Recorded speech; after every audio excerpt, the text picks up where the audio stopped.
नमस्कार। प्रस्तुत है आज का चिंतन। हमें बाह्य व्यक्ति पदार्थ और कारण बुरे दिखाई पड़ते हैं, पर यह नहीं सोचता कि अपना दृष्टिकोण ही तो कहीं दूषित नहीं है। आत्मनिरीक्षण इस संसार का सबसे कठिन काम है। अपने दोषों को ढूंढ सकना समुद्र के तले में से मोती ढूंढ लाने वाले गोताखोरों के कार्य से भी अधिक दुष्कर है। अपने दोषों को स्वीकार कर सकना किसी साहसी से ही बन पड़ता है और सुधारने के प्रयत्न को कोई बिरला ही शूरवीर करता है। यही कारण है कि हम में से अधिकांश व्यक्ति दोषदर्शी छिद्रान्वेषी दृष्टिकोण अपनाए रहते हैं और हर किसी को दोषी, निंदनीय, घृणित एवं दुर्भावना युक्त समझते रहते हैं। परिणाम स्वरूप सर्वत्र हमें दुष्टता और शत्रुता ही दिखती है, निराशा और व्यथा ही घेरे रहती है।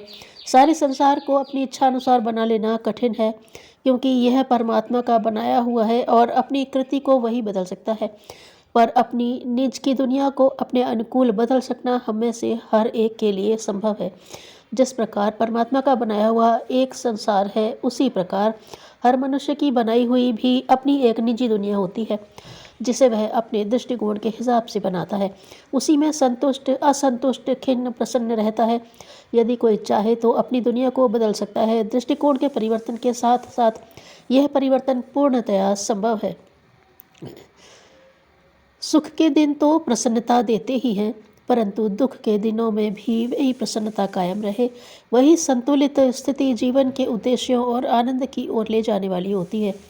आज सुखी कल दुखी परिस्थितियां हमें कठपुतली की तरह हंसने या रोने को विवश करें, ऐसी स्थिति मनुष्य की गरिमा के योग्य नहीं है। भगवान ने हमें परिस्थितियों का दास नहीं, स्वामी बनाकर भेजा है। वे हम पर नहीं, वरन हम उन पर विजय पाने के लिए बने हैं। तो क्यों न दुखों की स्थिति में भी अपने जीवन क्रम में सुख की प्रसन्नता को बनाए रखें। आज सुखी कल दुखी, यह भी कोई जिंदगी है।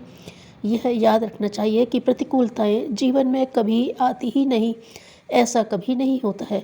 ये तो जीवन का एक अनिवार्य अंग है जो अपरिहार्य है। उससे डरने की क्या ज़रूरत है, उसका प्रतिरोध करने की क्षमता का विकास करना चाहिए।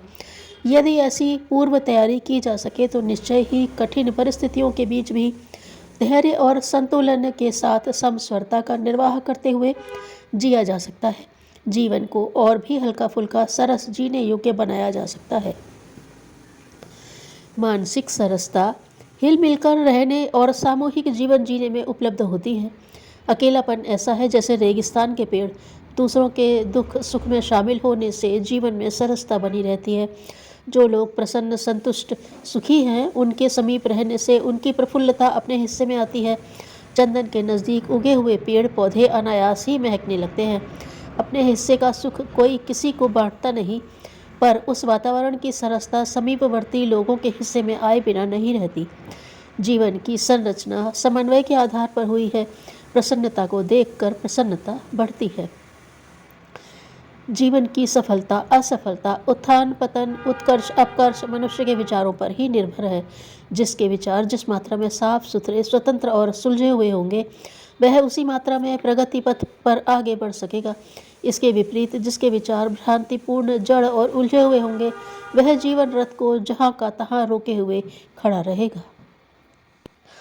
परमात्मा पूजा का नहीं, प्रेम और श्रद्धा का भूखा है। जिसमें साहस नहीं, वह देखने में भले ही जीवित हो, वस्तुतः मृतक के समान है।